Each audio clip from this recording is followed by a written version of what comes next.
कटक बनखंड अधीनस्थ जगतसिंहपुर वनांचल पक्षर चलित वर्ष चारा वितरण केन्द्र तीर्तोल बालीपाटना खोल जाइछि। तार 200 मीटर दूर में बालीपाटना नदी कड़े वन विभाग द्वारा यह चारा वितरण पर जीएमएम नर्सरी रही। चारा वितरण केन्द्र में तीर्तोल वन कर्मचारी विजयिनी विश्वाल द्वारा लोक एक टंकार विभिन्न प्रकार चारा बंटन कर अर्जुन डालिंब शिशु आकाशिया पिजुली आत झाऊ सागवान आदि विभिन्न प्रकार चारा एठारे बंटन करा जाउछि।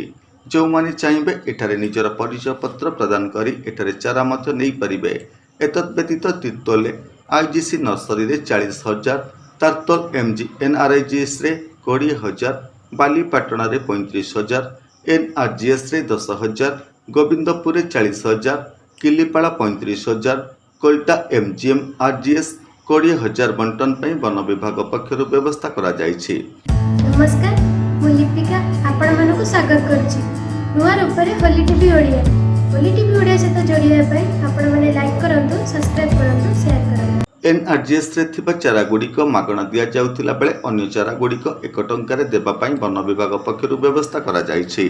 तीर्थल सत्यप्रकाश महांती रिपोर्ट, होली टीवी ओडिया।